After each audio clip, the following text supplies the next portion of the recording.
Gracias a 1,000,000 por bajar a este nuevo episodio de Buscando Problemas. Una conversación honesta donde hablamos de la verdad, decimos lo que se piensa sin filtro. Esta semana tengo de invitado a Edwin Montalvo. ¿Cómo estás, Edwin? Súper, aquí Yes. pompeado. Yes. Y vamos a tener una conversación bien brutal. Edwin es compañero mío de trabajo y yo lo quería traer hace tiempo acá porque Edwin tiene dos cosas que funcionan perfectas para un podcast. Edwin ha viajado el mundo, ha viajado por básicamente partes del mundo. Nos va a decir ya mismo cuántos lugares. Tiene historias sin terminar. Es un barril sin fondo de historias. Y la segunda parte, que es importante, igual de importante, la sabe contar.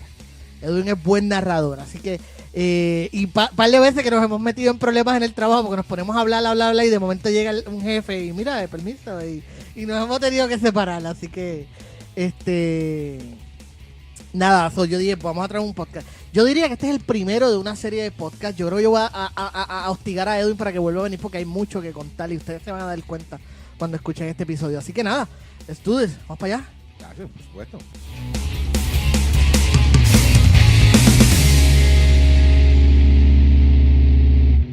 ¿Cuál es el sitio que, digo, cuando piensas en todos los sitios que has viajado y todas esas cosas, cuál es el one place que siempre te viene a la mente? Como que, ¿sabes? Que a veces uno está haciendo algo y de momento se va en esos viajes. ¿Qué lugar o qué experiencia es la que más regresa a ti? Yo te diría que Mérida en Venezuela. Mérida en Venezuela. En Venezuela, Venezuela se llama, así se llama la región. No, Venezuela es el país, Mérida se llama la ciudad. Es la más que me llama la atención porque es una ciudad bien interesante, está bien cerca de los Andes y cuando tú, miras la ciudad y ves los Andes ahí arriba y los ves bien cerca y tienes la oportunidad en aquel momento tenías la oportunidad de subir en un teleférico. El teleférico no existe, pero tiene una región de lagos y todo. Y a veces la gente piensa que los paisajes esos así con lagos y pinos y cosas, eso es de Suiza, por allá. Y a veces aquí cerca en América Latina hay cosas así. Y ahí hay una región así con lagos, pinos y todo. Y a mí eso me llamó la atención. Algo que uno siempre lo ve en otra parte del mundo, lo ves ahí. Pero me llama mucho la atención esa parte de allí de Venezuela. ¿Y cuándo fuiste? Fui hace te diría que como hace bastante tiempo, antes de Chávez. Estamos bastante, wow. Sí, hace bastante tiempo. Las cosas eran bien diferentes. Eran iguales, pero eran diferentes.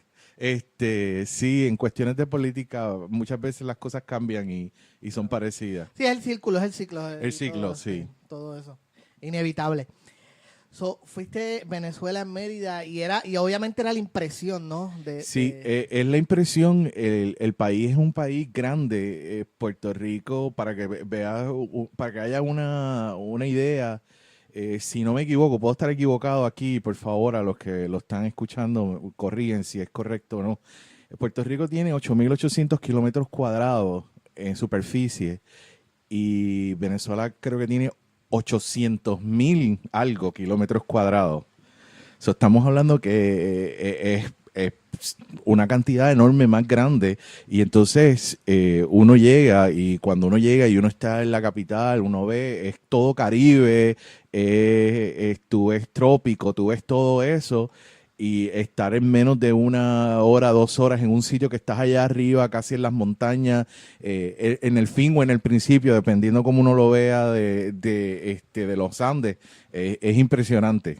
Sí, o sea que es un país donde estás en un momento en una playa, estás trópico y de momento viajas y te sientes que estás en el Ártico. Sí, no, y vas a otras áreas y estás en la selva. O sea, porque si vas al sur, que tienes también, si tienes la oportunidad de ir al sur, es lo que colinda con Brasil, que colinda por otro lado con Colombia y por Perú, eso es selva. O sea, eso es selva. Y hay un área también que es la famosa área de los llanos.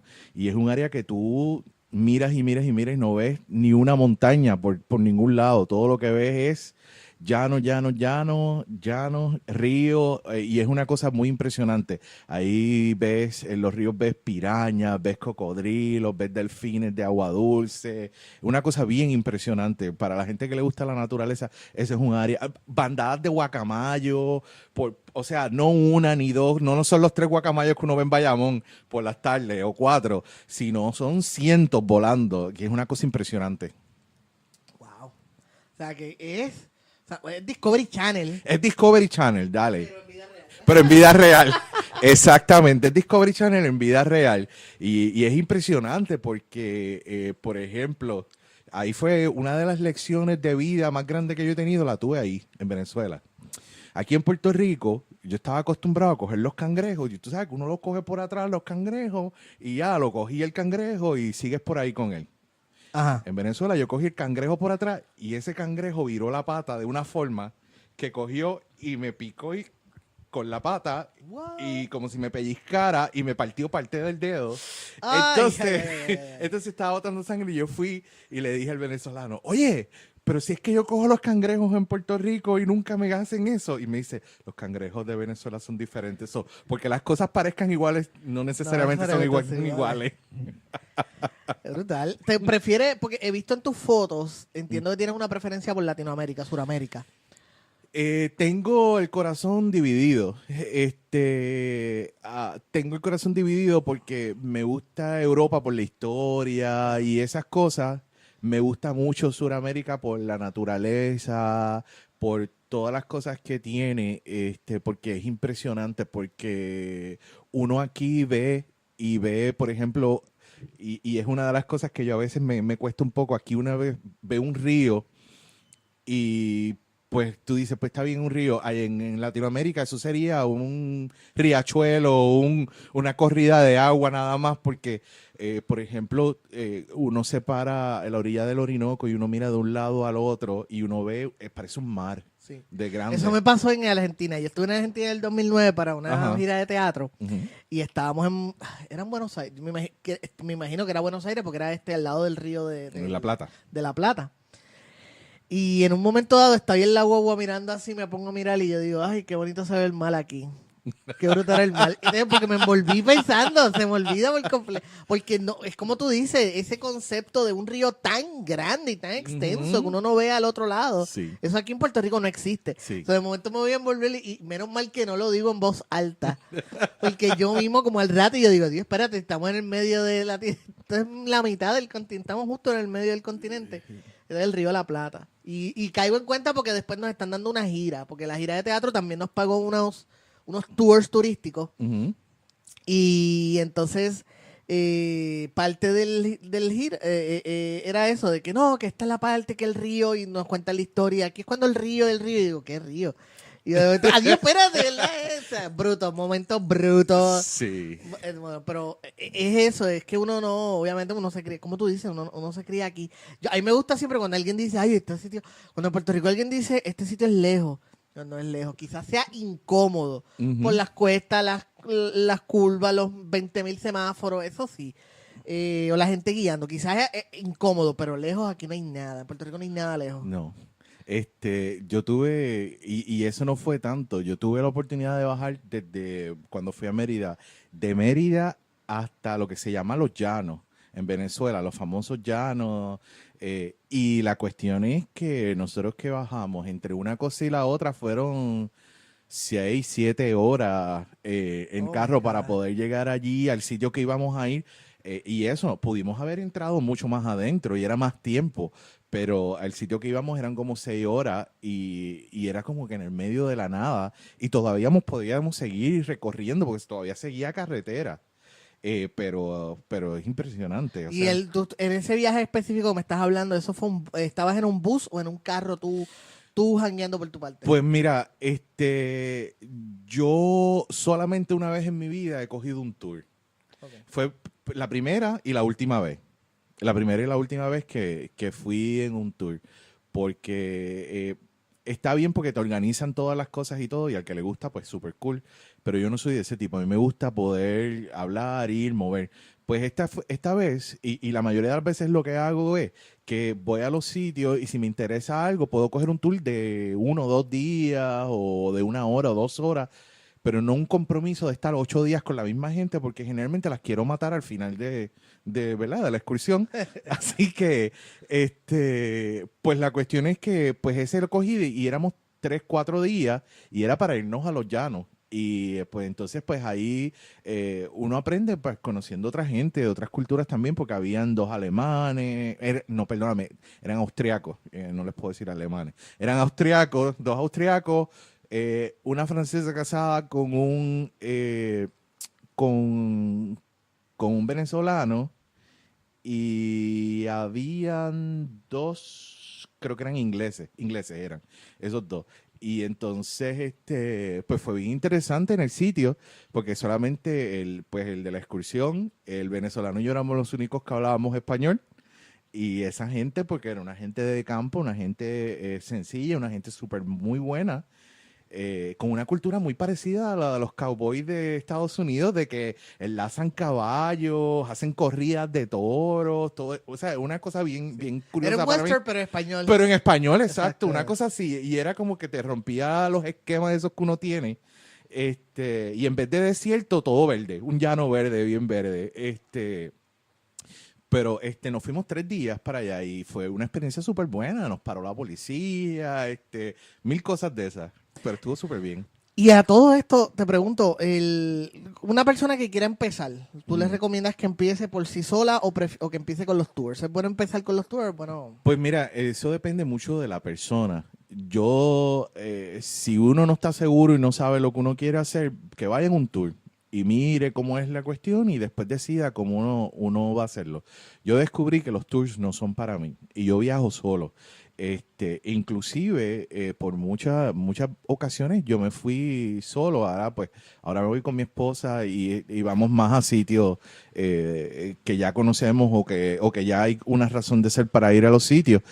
Pero por muchos años yo tenía mi mochila y con ella me iba y hacía, mis viajes a veces eran bien, bien random a fortuna. Yo a veces iba, me acuerdo que decía, ¿qué habrá de especial? ¿Qué, para la fecha que yo tengo vacaciones, qué hay de especial para yo irme por ahí? Y yo miraba más que el precio del pasaje, después yo me preocupaba por lo otro. Pero yo decía, ¿qué habrá de especial? A ver, un pasaje barato.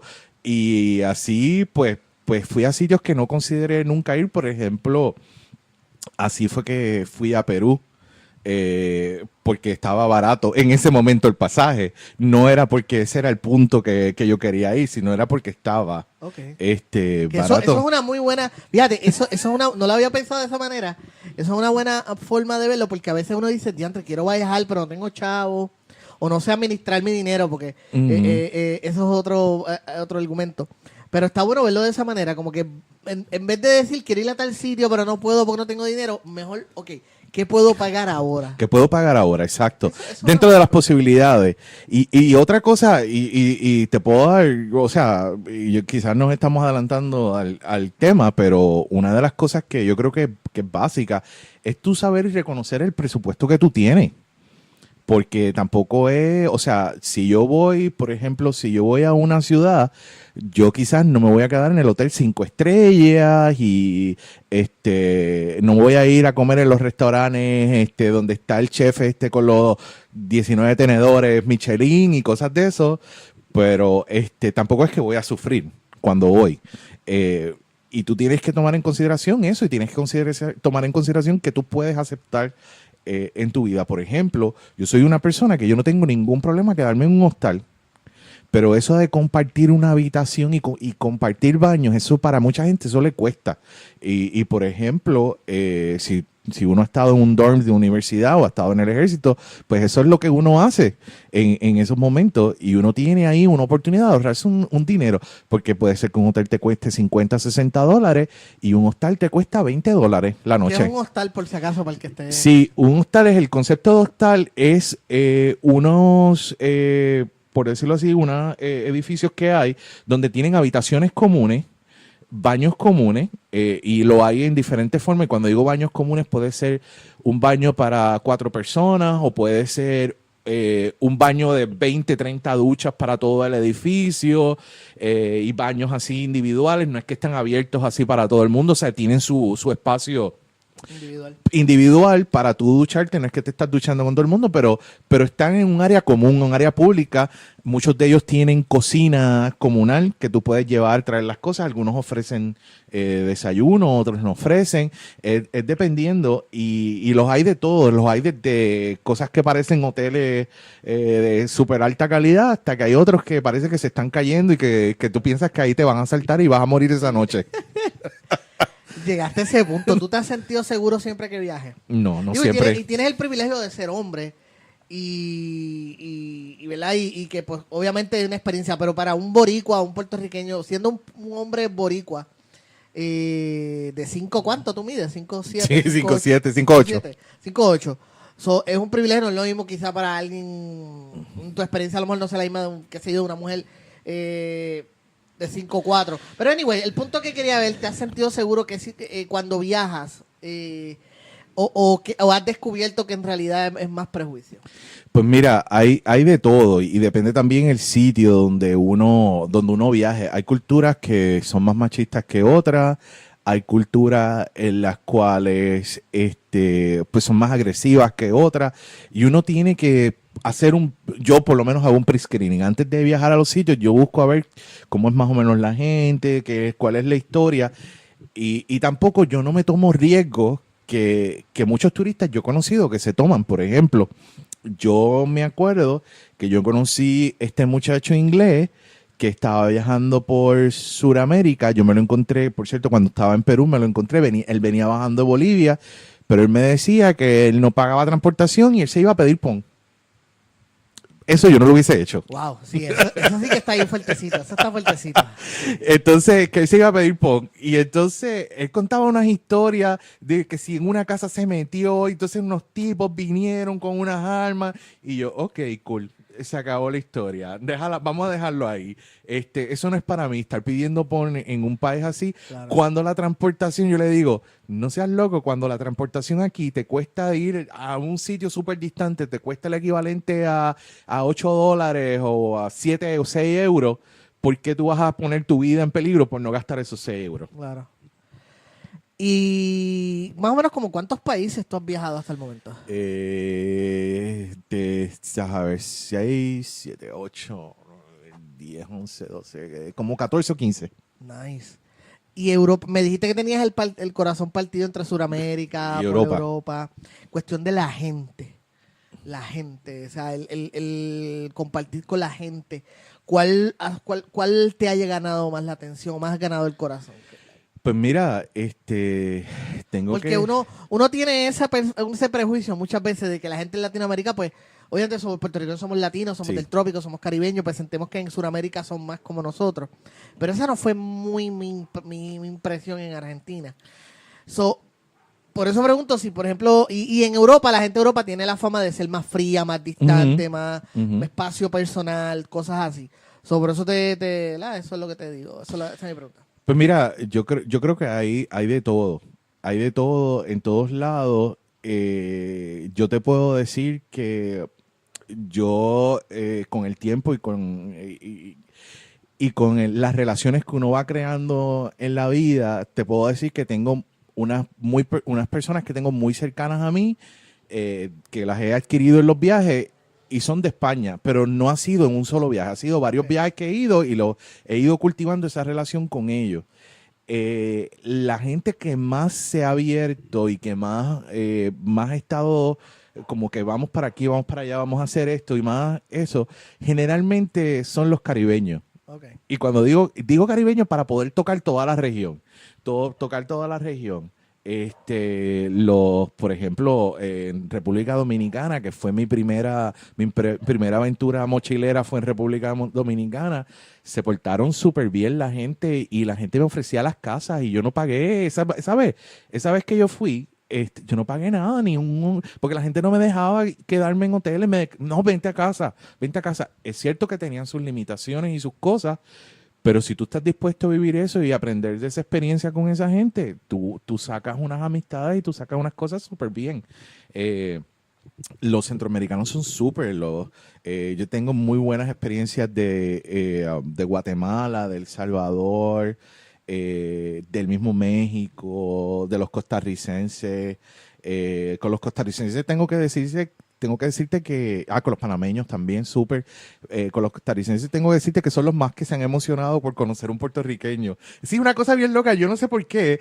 Cada vez que yo le decía que era de Puerto Rico, qué bueno. Y yo, ok, cool. O sea, yo me debería venir para aquí, para Costa Rica. Aquí soy estrella.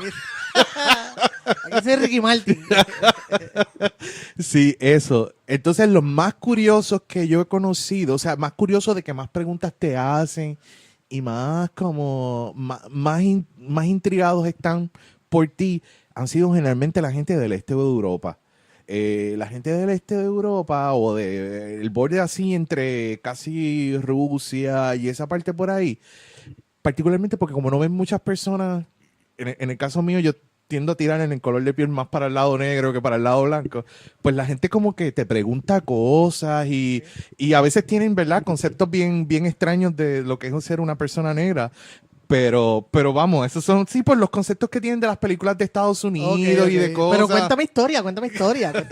Bueno, nada, una vez, por ejemplo, te puedo decir que... ¿En qué país, güey? Pues mira, en Georgia, que es una de las ex antiguas repúblicas soviéticas, ahora es un país independiente, tienen una historia ahí extraña. Pues en Georgia me encontré estos policías que estaban de fiesta en un hotel y se pusieron a hablar conmigo. Y me decían, ¿sabes qué? Que nosotros estamos contigo porque los negros están oprimidos y yo sé que ustedes bailan bien y juegan muy bien baloncesto. Y yo, Ay, ok, wow. ni bailo bien ni juego bien baloncesto, pero muy bien, me alegro. Yeah. Y entonces después se pusieron a beber vino conmigo. Y después me invitaron a bailar con ellos la danza de los cuchillos. Que no sé, después de una o dos, tres cervezas, botellas, perdón, no eran cervezas, botellas de vino, todo el mundo agarró los cuchillos de encima de la mesa y empezaron a bailar. Y entonces hacían como que se daban con los cuchillos como si estuvieran peleando. Y me invitaron a bailar y yo, ¿por qué no sé bailar? Pero después de uno bebido, pues uno baila. Se joda, sí, se joda todo. Esa fue una experiencia bien, bien interesante.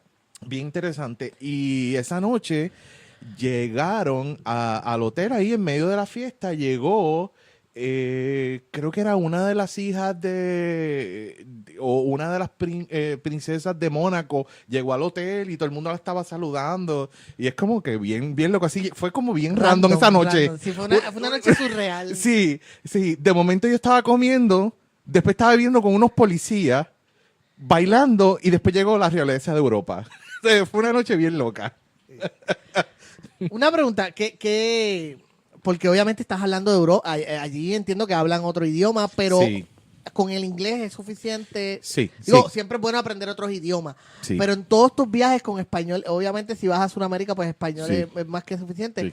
pero si vas a Europa, con el inglés es bastante... Con el inglés en algunos sitios, yo sé un poco de francés y con eso resuelvo. No es muy bueno que digamos, pero puedo leer las indicaciones y puedo Ok. pedir alguna que otra cosa para comer, así que puedo bregar con eso. En el este de Europa se habla mucho alemán. Ok. Se habla mucho alemán y esa gente sabe bastante alemán, pero con el inglés es suficiente y puedes y te haces entender. Y si no, la gente te hace señas. La gente te hace señas. Por ejemplo, te puedo dar una historia bien interesante. Yo estaba en Turquía y estaba en Estambul y fuimos a un área que había un bar que mayormente era de extranjeros. Estábamos en ese bar y éramos tres amigos. Los dos se quedaron afuera y yo entré. Cuando yo entré, ellos entraron como al rato después de mí. Y ya yo estaba tomando una cerveza y ellos me dicen, pero tú no sabes hablar turco, ¿cómo tú tienes una cerveza ya en la mano? Y yo le dije, ¿ustedes quieren dos cervezas? Y me dijeron, sí. Entonces cogí, le enseñé la botella de cerveza al bartender, se la señalé, le dije dos, le enseñé el número 2 y él cogió y me puso las dos cervezas. Después saqué los billetes y le dije, coge. Y él cogió y me dio la vuelta y yo le dije, ¿viste qué fácil es? Hay cosas que a veces tú puedes trabajarlo. Básica, no es negociar, ¿entiendes? No es negociar Sí, sí, sí. Alguien me había dicho una vez que por eso es que los menús tradicionalmente tienen fotos Ujú. en las áreas turísticas. Ujú. Los menús siempre tienen fotos. Sí, ¿Entiendes? correcto. Que después eso se asoció con otro tipo de cosas, pero el origen de eso es que, Ujú. pues, si estás en un área turística y mejor es un restaurante, asegúrate que tu comida esté fotografiada. Sí, Que la gente correcto. pueda saber qué está pidiendo, Sí. porque no van a saber leerlo. Sí, hay una cosa y por eso a veces uno tiene que tener cierta, y a veces uno tiene que ser paciente cuando uno viaja, porque no es su cultura y hacer las cosas de forma diferente. Uno a veces piensa, como la historia del cangrejo, que todas las cosas van a ser iguales en los mismos sitios. Pues no, las cosas son diferentes en diferentes sitios. Y por ejemplo, a veces pedir comida o a veces hacer cosas es a veces diferente. Por ejemplo, en la misma Turquía yo fui a un restaurante y empezaron a presionarme para que yo hiciera la orden. Entonces vino el mesero, después vino otro más y después vino el dueño, como presionándome para que yo hiciera la orden. Y yo miraba el restaurante y habían como 4 personas nada más en el restaurante. Yo decía, no es que está lleno y estoy parando la fila o algo Claro, así. claro. Pero es cultural y tú tienes que quizás entenderlo de ese punto de vista, de que ellos quieren que tú compres, que se mueva la mercancía. Por ejemplo, en el bazar, en el Gran Bazar en Turquía, que ha sido uno de los sitios más rudos donde me han tratado en una tienda, ahí y en Nueva York, pero esos son otros 20 pesos. Cogieron y yo entro a la tienda, me dice, ¿qué estás buscando? Que te lo voy a vender. En español. Oh, wow. Sí, O sea, que él te vio, te reconoció como Sí. hispanoparlante. sí, y me habló en español directo. Y yo le dije, pero sonriendo, y me dice, ¿qué quiere? Yo le dije, no, estoy mirando. Me dijo, pues salte de la tienda porque a mirar al circo. Y yo, ¿what? Y me quedé como que, Wow. y eso a mí se me ha quedado en la cabeza, mirar para el circo. Y yo me quedé como que, ok. Wow. Pero Después- es como tú dices, es la cultura. Es la ¿entiendes? cultura, sí. Después compré y le pasé por al frente y le dije, mira lo que compré en otra tienda. Y así le hice. En Nueva York, pues nada, en Chinatown un señor me botó también de la tienda. Una Yeah. cosa historia, es una cosa loca, no sé, entramos, estábamos mirando y le hicimos unas preguntas y le dije, y el señor nos dijo, ¿saben qué? Váyanse de la tienda, ahora. Y nosotros, ok. Y nos votó. Pero no sé, eso No son las sé, cosas. pero- Sí, cada cultura es diferente.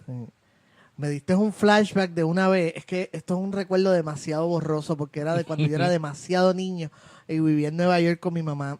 Yo no podía tener más de 5 años, pero te digo que el recuerdo es muy borroso. Y era básicamente, pero sé que entré a una tienda a pedir un dulce y era una caja de dulce que estaba en la forma de un arcade. O sea, Ujú. los viejos arcades de Pac-Man y todo Sí, eso. sí, sí.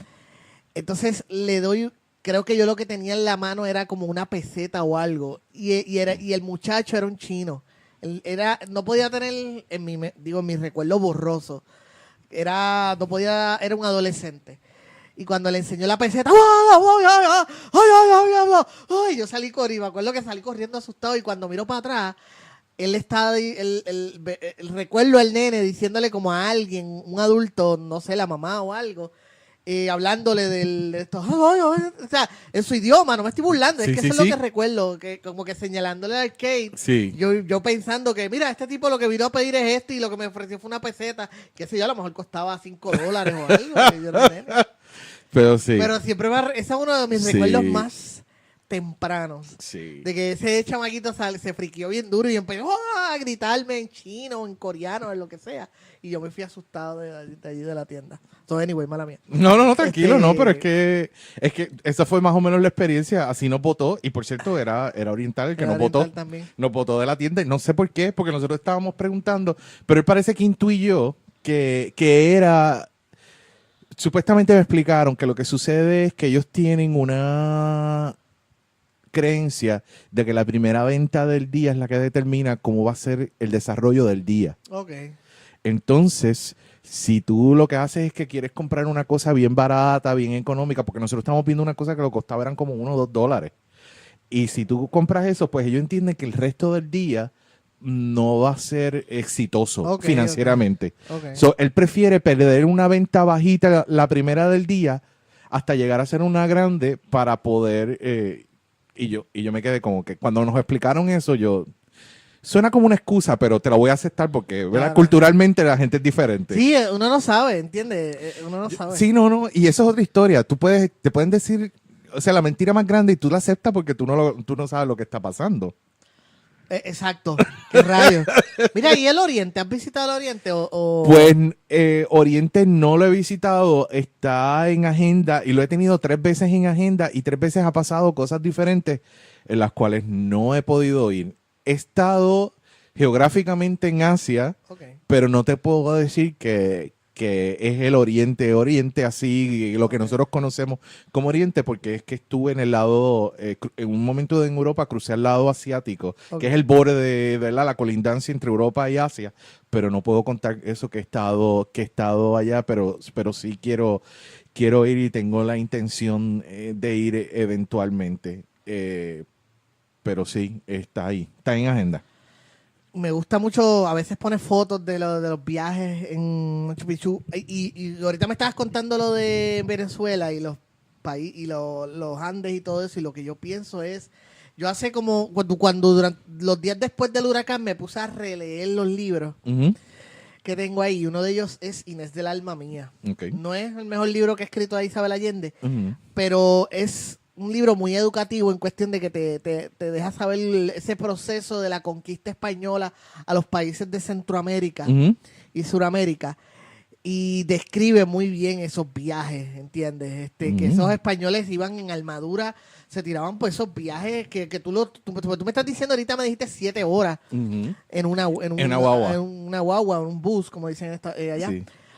Esa gente iba Sí, en se caballo, en tiraba en carreta, caballos, en carretas, en caravanas, o sea, Ujú. era otro tipo de vida por completo, ¿entiendes? Mira, ahora que tú mencionas eso del libro, hay veces que yo he tenido experiencias que han sido de parte del viaje, parte de libros, parte de cosas que lo he unido. Y por ejemplo, esta semana me pasó algo bien interesante. Estaba viendo un documental y estaban hablando sobre la Segunda Guerra Mundial y sobre crímenes de guerra de los nazis y eso. Y yo tuve la oportunidad una vez de estar en Ucrania y nos llevaron a un sitio que hubo un crimen, se ocurrió un crimen de guerra ahí. Es una cosa bien, por lo menos para mí, es una cosa bien fuerte. Y es una cosa que ha dejado una marca pues bastante grande en mi experiencia.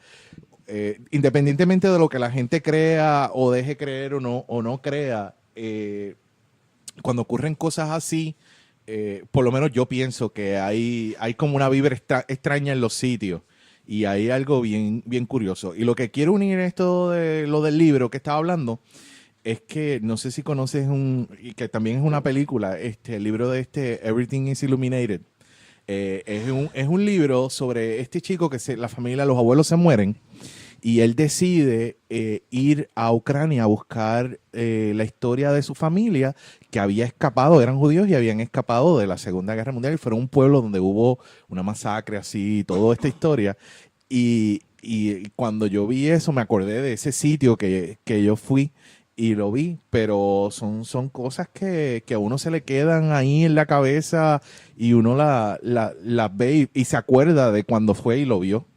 En Argentina nos llevaron en otro tour, hicimos como 3 o 4 tours, Ujú. y uno de esos tours nos llevaron a monasterios de los jesuitas y todo eso. Ajá.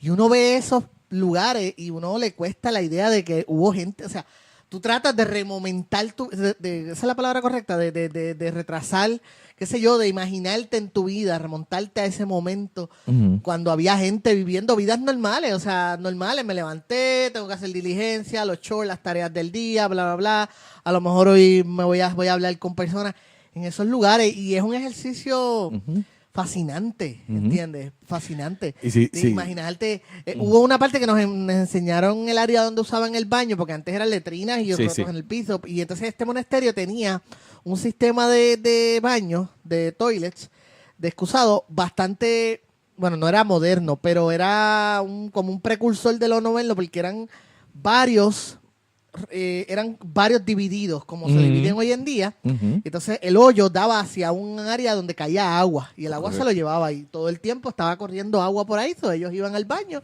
y eso se lo llevaba el agua. Eso era como que una, ¿verdad? Una Sí. versión primitiva. Y fíjate, ahora que tú dices eso, para que tú veas que a veces hay cosas que son nuevas, pero que son viejas, pero que son nuevas y viejas otra vez. Y por ejemplo, eso que tú estás diciendo, para mí siempre ha sido un poco de fascinación, eso de los baños en el tiempo, y esto es una historia, ¿verdad? Curiosa. Y por ejemplo, yo fui, hace 3 años, yo estuve en Roma y fuimos a un sitio donde habían baños públicos y tú podías ver los baños públicos y eran baños parecidos a lo que tú dices, que habían en ese monasterio, ese tipo de baño. Y eso es algo que después de la caída del Imperio Romano se perdió. O sea, ellos tenían baños donde corría el agua. Donde corría el agua y tenían un área donde se limpiaban, no de la misma forma que nosotros, ¿verdad? Pero limpiaban y se aseaban y todo, y corría el agua por ahí. Y eso, al caer el imperio, pues se perdió. Entonces, tener la oportunidad de verlo, de que existió, de que estuvo ahí, es algo que uno dice, wow, wow. Y, es fascinante esa idea. Sí, sí. En Europa, cuando uno piensa en Europa, uno rápido piensa en Inglaterra, Ujú. Francia, Italia, Grecia, Irlanda, todos esos países. ¿Qué es algo que tú descubriste wow, o sea, la gente tiene un concepto bien equivocado de lo que es esto? Yo sé que eso se puede decir de muchas cosas, Sí, pero sí. hablamos de Sudamérica y me gustaría ahora ir a Europa. Pues mira, por ejemplo, España. Te voy a decir de España. España, la gente tiene el concepto de que España es una. Y esa es la mentira más grande que hay. España son como 7 diferentes. Entonces, eso viene desde el tiempo de los moros o antes. Y eran reinos diferentes con diferentes cosas y diferentes costumbres y diferentes lenguas inclusive. Entonces, la primera, tú vas con esta historia de lo que tú tienes en la cabeza que te enseñaron de España y tú vas allí y tú dices, ah, sí, España, que sí, los reyes, que sí, Fernando, Isabel, toda esa historia. Y entonces cuando vas a Madrid y pues esa historia cuadra un poquito. Pero de momento te mueves a Barcelona y ya la historia no cuadra igual. Porque entonces ya ahí te hablan en catalán, ves los letreros en catalán, que sí, esto. Entonces bajas un poquito, vas quizás o subes, y por ejemplo, subes, peor, subes y de momento llegas a Bilbao y allá te están hablando una cosa que tú no sabes ni lo que es, con un montón de letras, que tú no ves vocales, tú lo que ves es esto, ¿sabes? Todas letras y tú dices, ¿qué diablo es esto? ¿Qué diablo es esto? Y una cosa que parece que te están hablando no sé, de verdad, es un idioma bien extraño, porque es un idioma que es el vasco, que tiene miles de años, porque se considera que es uno de los idiomas más viejos, que es del tiempo de los iberos, inclusive antes de los romanos. Entonces ya tú ves, ya ahí hay 3, y podemos seguir. Entonces vamos a los gallegos, que entonces los gallegos tienen más relación y más... por decirlo así, y aunque parezca extraño, tienen una relación más cercana con los celtas que con la misma gente del sur, que los romanos. O sea, con los celtas de Irlanda. O sea. Sí, Ok, son wow. culturas celtas. Tienen tienen mismas cosas, tienen gaitas, tocan gaitas como los celtas y todo. Y entonces, que fue lo primero que a mí me voló la cabeza, es por ejemplo, cuando tú vas a Irlanda, pues el idioma original de los celtas se llama Gaelic. Okay. ¿Cómo se llama el de los gallegos? Gallego. Wow, sí. Tiene una cuestión, y cuando tú ves construcciones celtas en Irlanda y ves construcciones celtas en el norte de España, en Galicia, tú dices, wow, que hay Entonces tú ves que España es mucho más de uno, es muchas cosas. Y yo sé que pues hay mucha gente que por cuestiones políticas y cosas va a decirte, no, España es una y toda esta historia. Claro. La realidad es que cuando tú vas allá culturalmente son muchas. Fíjate qué curioso, ¿no? Es más o menos la misma historia de Puerto Rico y su relación con Estados Unidos.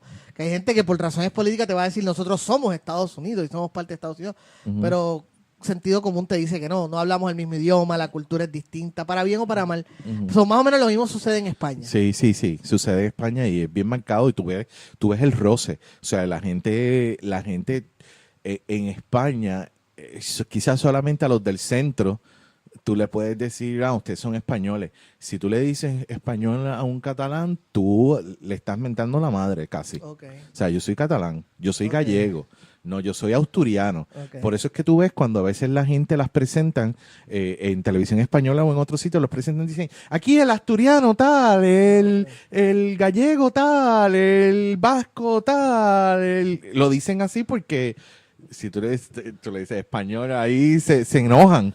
Y me acabas de caer, es como Tetris, cuando de momento caen las piezas y ¡puf! Sí. Desaparece. Por eso, muchos libros que yo leo, obviamente leo mucha la literatura que leo mayormente es en español, y por eso era que los personajes, pues fulano, un gallego, fulano, un Sí, qué sé yo, sí.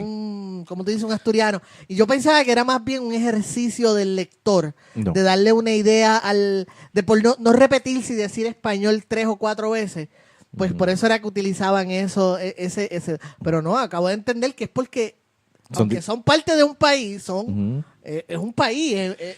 Eran reinos. Lo que pasa es que hay que verlo también con el concepto del tiempo. Eran reinos. Ellos eran reinos, cada uno tenía su reino aparte. Entonces, lo que hizo Fernando Isabel fue que empezó a unificar. Por eso se llamaba la reunificación, porque estaban aparte. Por eso es que cuando tú ves, y quizás a los que lo leyeron y tuvieron la oportunidad de leerlo, quizás no entendían ese concepto, cuando leían el Cid, tú veías que el Cid peleaba, lo mismo peleaba con musulmanes, que lo mismo peleaba con otros reinos, que si peleaba con unos, peleaba con los otros, y tú decías, pero no entiendo, no era contra los musulmanes que él tenía que pelear, no, porque es que era una guerra de todos contra todos. En ese momento, porque eran reinos diferentes. O sea, para una persona en España en la época del Cid, daba lo mismo que tú pelearas con una persona de otro reino que fuera cristiana o que con un musulmán. Okay. Daba lo mismo. Por eso es que tú ves que el Cid se unía que sí con los musulmanes, le cogía dinero a los judíos, hacía todas esas cosas. Bueno, no te vayas muy lejos, todavía pasa. Hay gente que en Estados Unidos, por ejemplo, hay áreas donde lo mismo le da que peleen con un musulmán que con un católico porque ellos son protestantes. Sí, definitivamente. Esa gente, they're Catholic, they're Christian, but they're Catholic. Sí. Por eso es que por eso es que todavía el único presidente católico, solo han tenido un presidente católico. Sí, no. Y 45. Y en España es bien, es bien marcado de dónde tú eres. Uno piensa que después de mucho tiempo y muchos años ya las cosas están más unidas y la realidad es que no. Bueno, mira el proceso y estamos ya hablando de geopolítica, pero mira el proceso de los catalanes que quieren hacer una nación de ellos, pero esos son otros 20 pesos si pueden o no pueden. Pero la realidad es que así hay una diferencia y eso es lo más que me ha llamado la atención. Lo más que me ha estado curioso, te puedo decir, lo más que me ha estado curioso en el este de Europa es saber, y es un dato estúpido, pero para mí siempre me ha volado la cabeza, y es que la cerveza Budweiser, el Budweiser, es original de esa área, y lo que hicieron esta gente fue que cuando emigraron a Estados Unidos decidieron ponerle el nombre de una cerveza que era famosa ya en Europa en los siglos XIX, XVIII. Ok, espérate. No, Budweiser, que es una cerveza alemana, ¿no? Espérate, me confundí. Sí. Eso. Budweiser es una cerveza, como nosotros la conocemos, es la cerveza esa de Estados Unidos. Okay. Pero existe otra Budweiser que se escribe así. Lo que pasa es que no se pronuncia así, porque se pronuncia en alemán, que es Budweiser. Okay. Y esa es se conoce en el este de Alemania, en Viena, en toda esa área por ahí del este de Europa, se conoce porque es una cerveza bien famosa que tiene como 200 y 300 años, creo que tiene 300 años esa cerveza. Cuando gente de esa área se movió a Estados Unidos, dijeron, vamos a hacer una cerveza y le vamos a poner el mismo nombre. Wow. Entonces, existen dos Budweiser en el mundo, la de Europa y la de Estados Unidos. Pero la de Europa es la primera. Claro, y probablemente debe saber mejor. La Budweiser sabe malísima. Es una cosa estúpida, pero a mí como que me voló la cabeza eso. No, que tiene imagínate. Es lo mismo, es como si me voy a mudar a China y allá voy a hacer una cerveza bajo mi propia receta y se va a llamar Magna. Medalla. Algo así. Mira, volviendo a Sudamérica, me gustan mucho tus viajes, las fotos que pones. Cuéntame la experiencia de ir, por ejemplo, en Machu Picchu, en Perú. O sea, eso es tan me imagino que como es una de sus atracciones más famosas, si no la más famosa, eso es tan sencillo como llegar allí, tienes que a tiempo, pero la experiencia per se de estar allí, caminar y todo. Pues mira, es una experiencia especial y es una experiencia que está en peligro de extinción. Te voy a explicar por qué.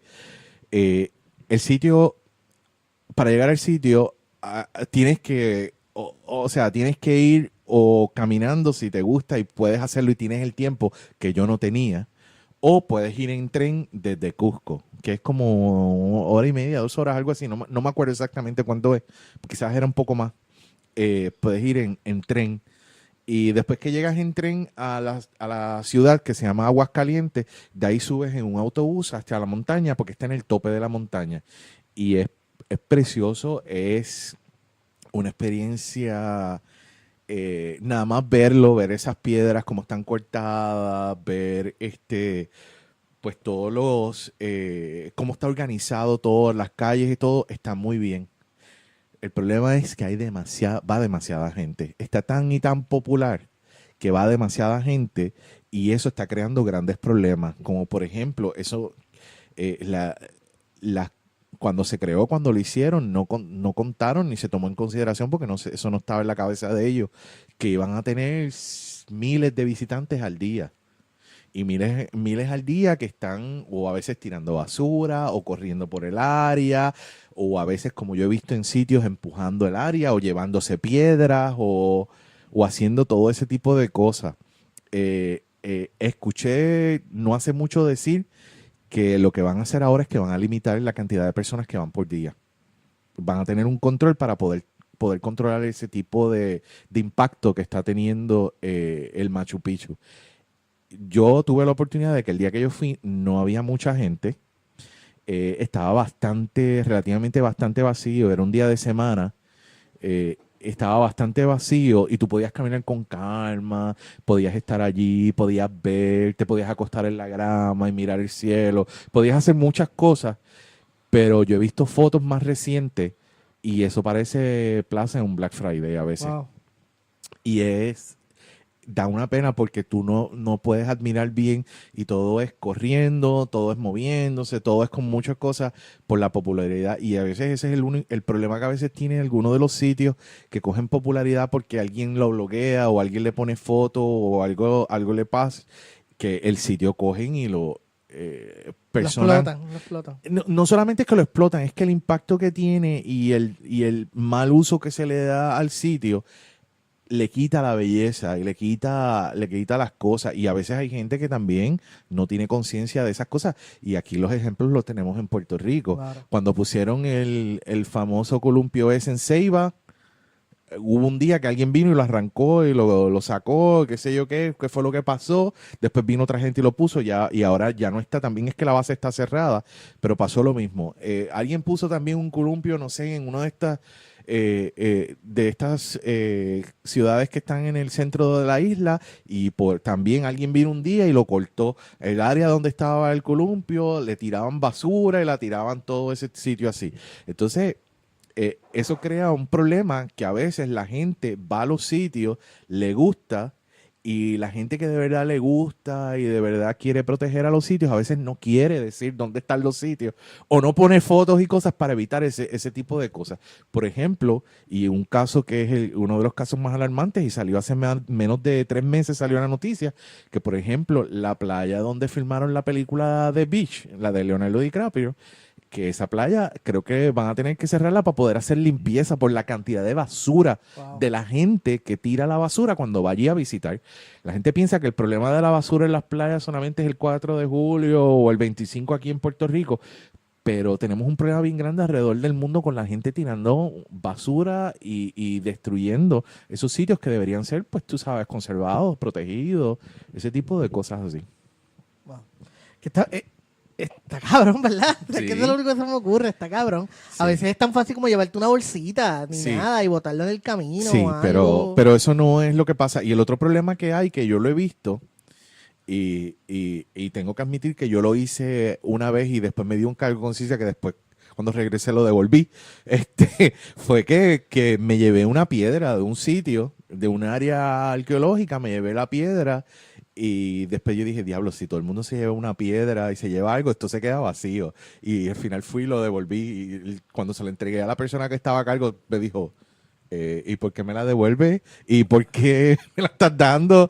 O sea, no podía entender eso, pero la cuestión de todo, el punto de esto es que uno debe mirarlo, debe tomar fotos, escribir si quieres, un video, hacer cualquier cosa, pero no llevarte las cosas porque en realidad lo estás destruyendo. Claro. Lo estás destruyendo. Y por ejemplo, el caso de las películas, cuando las películas hacen que un sitio sea famoso, la gente va por una cosa increíble. Por ejemplo, yo estuve ahora en Irlanda hace como 2 meses casi ya.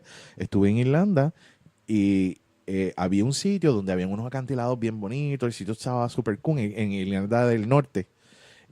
Pero la gente no estaba viendo los acantilados ni el sitio. La gente estaba caminando por un camino que había más abajo y había como un terraplén abierto. Y era porque ahí se había grabado unas escenas de Game of Thrones. Y la gente estaba allí tomando fotos. Y yo, ok, cool, tú sabes. Está bien el sitio, pero más bonito es lo otro. Claro. Pero la gente estaba tomando... Sí, puedes ver ¿cómo es? Este fenómeno de la naturaleza.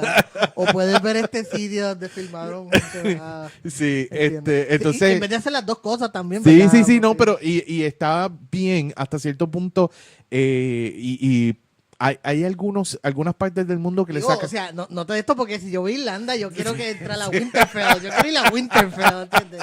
Yo voy a ir a todos los sitios bonitos históricos, Sí. pero también quiero ir a la Winterfell. No, pero mira, yo te voy a decir, y no lo critico porque me parece que es muy bueno, el sitio en Irlanda particularmente en Irlanda del Norte, que hay muchos de los sitios que han utilizado para Game of Thrones, pues tiene la explicación natural de lo que es el sitio, qué sé yo qué, y tienen un cartelón por al lado donde te enseñan la escena, por lo menos un pedazo de la escena, y te explican qué season y todo eso fue que salió para la gente que no conoce, porque había gente que estaba allí y había gente que preguntaba, pero ¿qué hace tanta gente aquí? Y otros decían, es que esto fue de Game of Thrones. Entonces le señalaban el cartelón y lo podían ver. Hay sitios que le han sacado provecho y le han sacado buen provecho a ese tipo de cosas. Hay otros sitios que no le han sacado provecho a eso. Y pues, tú sabes, es una oportunidad que tienen en algunos casos de llevar a gente a sitios que remotos que quizás nunca han ido. Así que sería, por ejemplo, mira, dame vestuario que no vayas a usar más y lo voy a poner aquí para que la gente se venga y lo voy a vender como que ven. Este es el vestuario que usó tal actriz en tal temporada, tal episodio. Eso estaría súper bien. Y yo a veces aquí mismo en Puerto Rico que se han grabado alguna que otra película que ha salido en Hollywood, se le podía sacar provecho a ese tipo de cosas. Yo tuve la oportunidad, cuando estuve en Guatemala, tuve la oportunidad de ir y visitar el área arqueológica de Tikal, que allí es donde está, perdóname, Tikal no, se me escapa el nombre ahora, del área arqueológica, y fue donde grabaron el location de Yavin 4 de Star Wars. Ah, ok. La escena esta que Eso sale es así. en Perú, ¿verdad? No, eso es en Guatemala. Guatemala. En Guatemala. Entonces, pues entonces tú ves, y es un sitio en particular que es donde tú ves donde es que está localizada la escena. Y es subiendo, tienes que subir como una pirámide, y cuando te paras ahí es que entonces lo ves. Ves eso y ves el canopy, el dosel del bosque, y ves la pirámide, y ves todas esas cosas. Pero ellos no tienen ni señalizado ni nada. Es porque a mí alguien me lo dijo, mira, ahí fue donde grabaron, para que veas, sube, para que lo veas, y me lo explicaron. ¿A ti te gusta Star Wars? La pregunta que debía haber empezado el podcast, así soy. Soy rebelde. Termino con las preguntas que debo empezar. ¡Wow! ¡Qué malo soy! ¿Empezaste a viajar porque siempre quisiste viajar o fue un accidente y le cogiste el gusto? Pues mira, yo pensaba yo quería viajar, pero yo pensaba que era más complicado. Ok. Entonces, cuando di el primer viaje que me fui en tour, yo dije, pero esto lo puedo hacer yo solo. Y ahí empecé a viajar solo y una advertencia para la gente que está escuchando el podcast, por favor, nunca me inviten a sus casas si viven en algún país que yo no he visitado, porque los voy a ir a visitar. Los primeros viajes que hice fue, antes de que estuviera de moda, hacía couchsurfing. Me iba a las casas de mis panas y de mis amistades y dormía en el sofá. O sea, antes que hubiera Airbnb. Antes que hubiera Airbnb, antes que tuviera el site ese de couchsurfing, todas esas cosas. Antes de todo eso, ya eso yo lo hacía. Entonces, cada vez que alguien me decía, mira, cuando tú quieras, yo tuve la oportunidad y tuve la suerte que tuve 3 buenos amigos que se fueron a vivir a 3 partes diferentes del mundo. Una se fue a España, el otro se fue a Francia y otra se fue a Estados Unidos, particularmente al área de Boston. Y entonces todos ellos me dijeron, mira, cuando tú quieras, tú sabes, ¿verdad? Y entonces yo dije, tú sabes, ¿verdad? Y así fue que al primero que fui... Pues ya estoy aquí. Ya estoy aquí. A la primera que fui fue a la de España y a esa la visitaba cada cierto tiempo. Entonces a veces combinaba el de Francia con la de España. Y así, entonces a la de Boston, pues la visitaba después a veces de vez en cuando, porque era mucho más fácil desde aquí conseguir ir a verla, pero entonces me quedaba así y entonces así fui expandiendo. Después, en el camino que tú vas conociendo gente, la gente te habla de los hostales y yo eso no lo conocía, la historia de los hostales, pero yo había vivido en un dorm de una universidad que eso es la misma historia. Entonces, yo estuve en una barraca, sí. yo no sé cuántos años en la Guardia Nacional y sí, es lo mismo. Sí, la misma historia. O sea, si tú viviste eso, un hostal va a ser un hotel de 4 estrellas para ti. Porque los hostales más grandes que yo he estado, quizás 10 personas en un cuarto. Es lo más que yo he estado. Y la cuestión es que yo empecé por ahí, tú vas conociendo y tú vas hablando con la gente, tú vas haciendo relaciones, la misma gente te dice otras cosas, mira, yo vengo de tal sitio, yo hice esto, mira, yo te recomiendo que hagas esto, y así tú vas cogiendo ideas y vas, poco a poco va creciendo y va creciendo ¿verdad? Tu mente también. Lo más importante que yo he aprendido durante este tiempo es que uno tiene que hablar con la gente cuando uno conoce. Uno hacerle preguntas, uno hablarle a la gente y la gente está dispuesta a contarte la historia y a decirte un montón de cosas. Cuando tú le haces preguntas y así tú te vas enterando, mira, es seguro el sitio, te puedes quedar, a ti te pasó algo y la gente te explica las cosas y así es que uno va haciendo poco a poco, uno va cogiendo conciencia y uno va cogiendo experiencia. Eso te iba a decir que si tenías una recomendación, para ir terminando, ya que llegamos a la hora, si tenías ¿qué recomendaciones así dabas a la gente que pudiera, para empezar? Para empezar, mira, mi recomendación, te puedo dar mis recomendaciones, pero la recomendación básica es, si tú quieres viajar en este momento de la vida, tú no necesitas tanto dinero.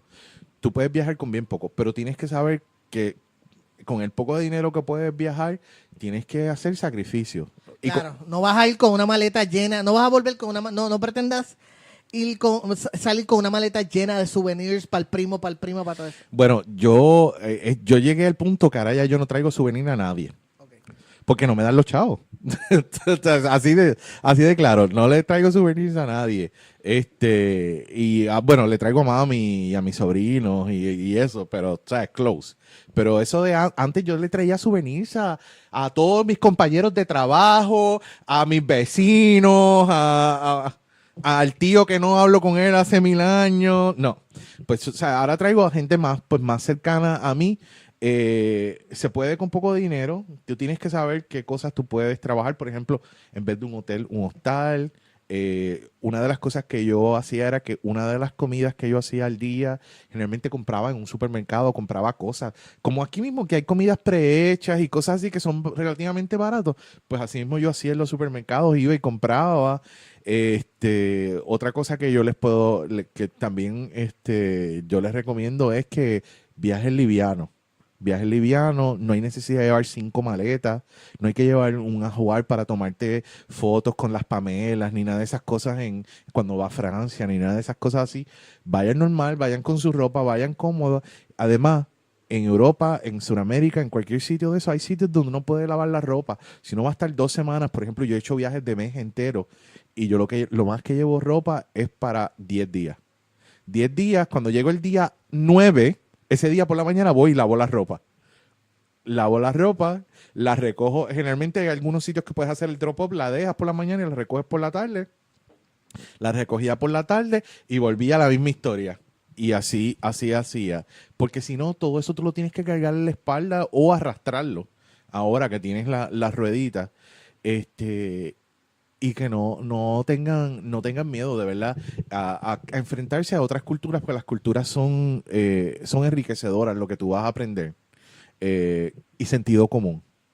De la misma forma que uno no va, o por lo menos aquí en Puerto Rico, uno no sabe en qué sitio se mete y qué sitio no se mete, lo mismo pasa en el extranjero. Si tú vas a un sitio, averigua qué sitio te puedes meter, qué sitios no te puedes meter, dónde puedes janguear, dónde no puedes janguear, para que entonces tú puedes estar, o sea, ¿verdad? Sin ningún tipo de problema. Yo no he tenido ningún problema, a mí nunca me han asaltado, yo no he tenido ninguna situación. Es cierto que una vez me metí en un sitio, en un barrio, en un sitio, y me encontré una señora que me dijo, salte de aquí, vete, y así mismo yo viré y me fui. No le pregunté, ¿y por qué? Dígame. Ay, yo soy el más macho. Pero yo puedo besar. No Esto, puedo. la calle es pública. Esto es un país libre. Libre. No, la señora me dijo, yo te recomiendo que tú te vayas de aquí, porque tú no eres de aquí. Y yo, ok, y así mismo viré. O sea, yo no pregunté qué era lo que estaba pasando, qué me podía pasar, ni nada de eso. Eso es sentido común. Claro. Eso es sentido común. No hablamos de comidas. No puedo creer un Mm. gordo como yo hablando de países y no hablamos de comida. Rápidamente, podemos dedicarle un podcast Sí, entero a eso. a la comida. Pero, ¿cuáles tus mejores experiencias de comida viajando? Perú. Perú. Particularmente la comida afroperuana. Comida de... Afroperuana. Sí. Peruana con influencias africanas. Sí. Perú tiene una cultura negra súper buena.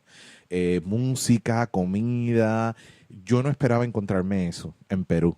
Y es una comida súper ¿Alguna buena. área específica de Perú? Porque Perú El también es grande. Callao, Ok. el Callao. Ese es el área de Perú donde tú consigues, donde la cultura negra es bien fuerte.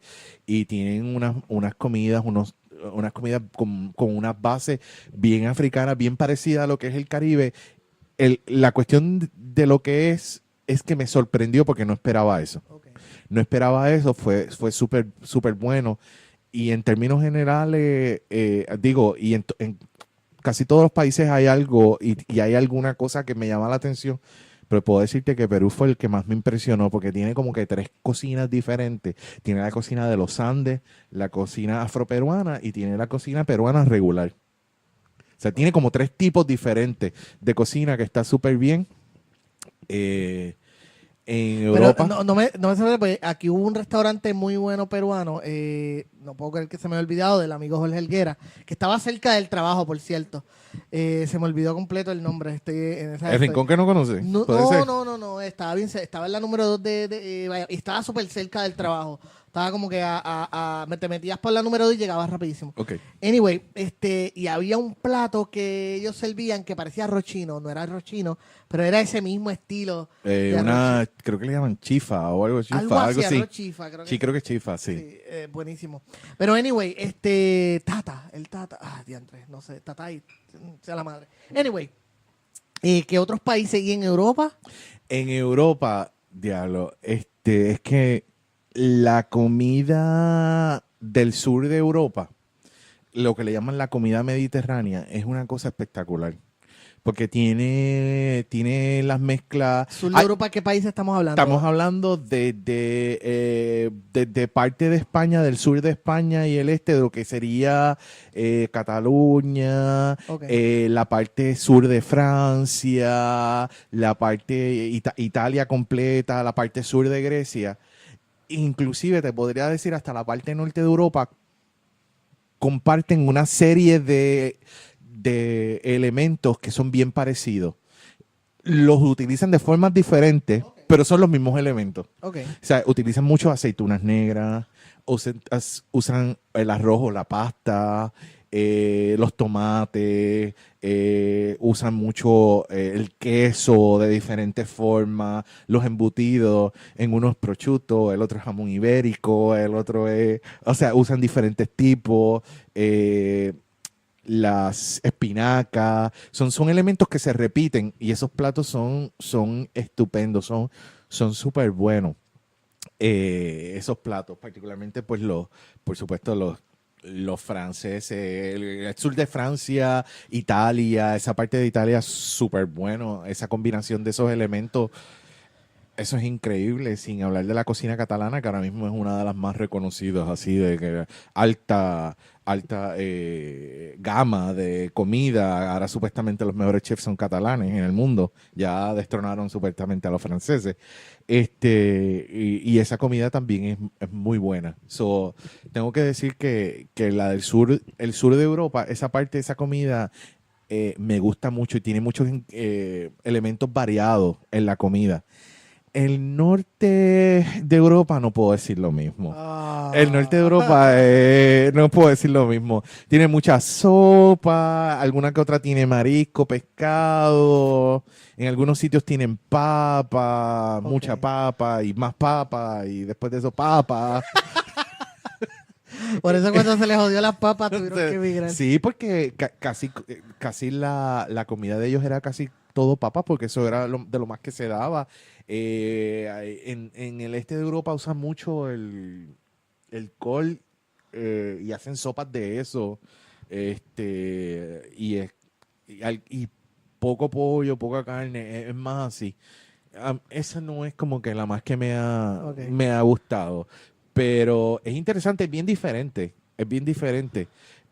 pero es más sencilla. Yo diría que es más sencilla. Yo creo que es también por la facilidad de conseguir ingredientes y de cosas. En el Mediterráneo es diferente porque es el cruce y por decir la frontera natural entre Asia, Europa y África. Y tienes tres continentes ahí en una sola área. Y ahí hay especies. Sí, tienes esa... Sí, wow, sí, es como que ese un nexus. Sí. Un punto de encuentro. En realidad es un punto de encuentro. Por eso es que hay muchas cosas comunes en un lado al otro.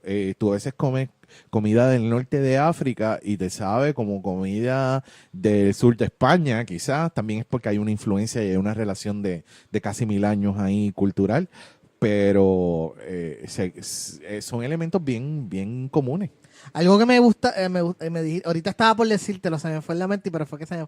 Y es que a veces uno no viaja, por lo menos yo a veces no he viajado por el miedo de que ya lo voy a quedar sin chavo o no voy a tener con qué comer y después pienso, pero es que en todos lados hay pobres. Sí. En todos lados hay gente pobre, en todos lados hay sitios que venden comida para que la gente pobre los pueda comprar. No a lo mejor no vas a comer en un restaurante, como tú dices, Michelin, pero de que hay comida la vas a encontrar. No, y una de las cosas que no hay o se ha perdido en Puerto Rico, porque lo había en Puerto Rico, es, por ejemplo, lo equivalente a las plazas del mercado. Que generalmente en las plazas del mercado de antes, si tú te acuerdas de la plaza que había antes en Bayamón, que estuvo hasta hace como 10 años allí, siempre habían puestos de comida en las plazas del mercado. Y eso en Europa todavía se ve. En las plazas del mercado hay puestos de comida y generalmente son puestos que son relativamente económicos. Y tú puedes comer ahí.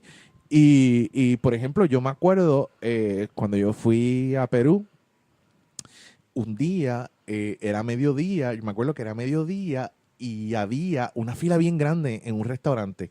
Y yo estaba con un amigo mío que estaba viviendo allá en Perú y me dice, en ese sitio es que vamos a comer. Y yo le digo, ¿tú lo conoces? Me dice, no, pero eso es donde comen los locales. Si los locales comen ahí, es barato y es bueno. Bueno, yes. Qué buena idea, qué buena. Eso también está cool. Está pendiente donde la gente normal, regular come. Sí, yo tengo otra política. Yo solamente le pregunto, con relación a la comida, yo siempre le pregunto a gente que me recomiende sitios si se parece a mí, como nos vestimos o cómo andamos o los gustos. Porque tienden a ser cosas parecidas los gustos que uno tiene con la gente.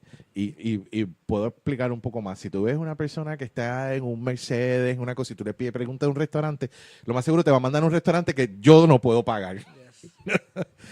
Y tú tienes que buscar a alguien que sea más o menos parecido a ti en cuanto a eso. Para preguntarle, inclusive de sitios hasta para beber. Si vas a beber en algún sitio, pues así. Pero yo trato mucho de no salir mucho a beber cuando salgo afuera.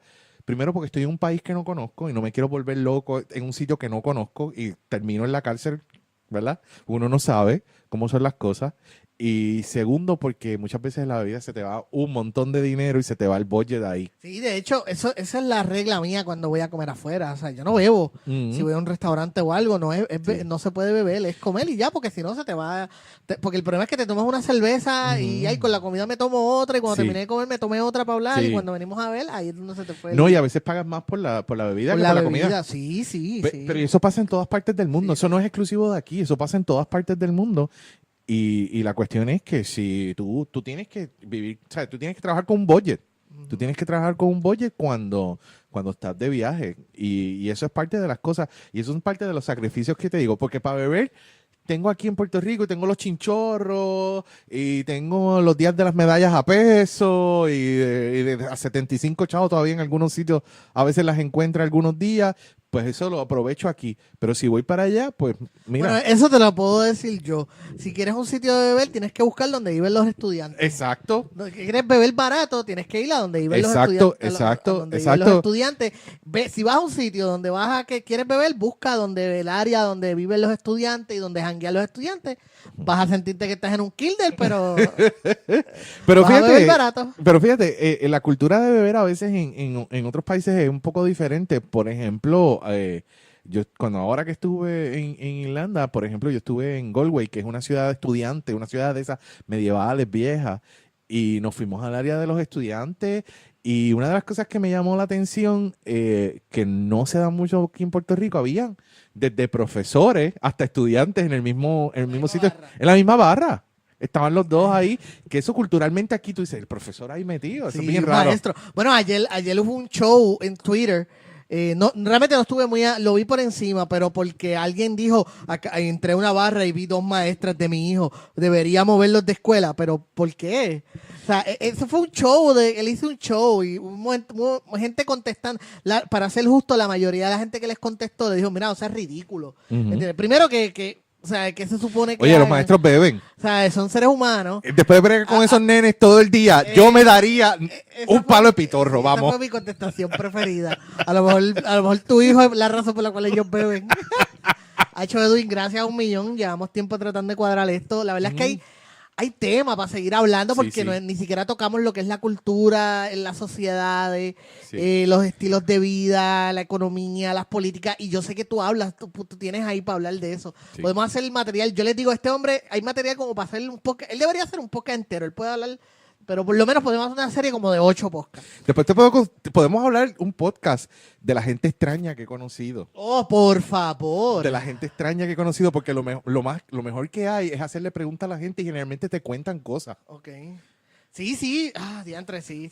Ahí podemos de esto, pero nada, nos pasamos de la hora. Gracias a 1,000,000 por haber venido hoy. Igual. Sé que tienes cosas que hacer. Gracias a ustedes por escuchar esta semana. Recuerden, no le digo porque Edwin es privado. Edwin no es como los otros que traigo aquí, que tienes tu Twitter. Sígueme en Twitter si digo eso, a menos que lo quieras tirar. No, después porque voy a hacer uno. ¿Vas a hacer uno para los viajes? Sí, voy a hacer Eso me extraña mucho. Fíjate, estaba por preguntarte eso. ¿Por qué no tienes un Instagram que sea para los viajes? No de tu vida privada, porque yo trato de evitar hacer eso en mi Instagram. En mis cuentas personales, no lo he hecho completo, pero trato de no hacerlo, de meter lo estoy considerando de los últimos 2 viajes que he hecho, y perdona que me siga extendiendo, de los últimos 2 viajes que he hecho, porque a la gente que le he dejado ver videos o le he dejado ver fotos, siempre me dice, ay, ¿por qué no haces un video y lo publicas para que la gente lo vea? Entonces, esta vez que estuve en Irlanda, hice como 5 o 6 videos, completamente novatitos y qué sé yo qué, pero estuvo bien y tuvieron bastante aceptación. Tuve como, siendo privado, tuve como 200 views entre la gente que yo tengo conmigo, y yo dije, fíjate, debería hacer algo así después quizás. Sí, no, bueno, porque así es como sube. Cuánta gente que lo único que hace es salir en fotos y no hace un carajo con su vida. Mira, pues gracias a 1,000,000, Edwin, espero que ustedes hayan disfrutado como yo disfruté de grabar esto. Se me fue esto en nada. Yo espero que ustedes hayan tenido la experiencia. Gracias a un montón. Recuerden, me siguen en Twitter, estoy @elGeorgeRiveraR. Recuerden, buscando problemas, también en Facebook está @el George Comediante. Así que síganme, denme sugerencias, whatever. Ustedes saben lo que estoy hablando. Nos vemos la próxima semana. Gracias por escuchar el episodio de esta semana. Espero que lo hayas disfrutado. Si te gusta este podcast Buscando Problemas, ayúdanos a crecer en Facebook. Dale like a la página @elgeorgecomediante y en Twitter @elgeorgerivera. También si nos escuchas a través de iTunes, ve y danos un rating de 5 estrellas para ayudarnos a seguir creciendo. Recuerda también compartirlo en tus redes sociales para que tus amigos o tus familiares sepan que estamos aquí. Así que gracias 1,000,000 otra vez por escuchar. Recuerda que la gente que se porta bien casi nunca hace historia.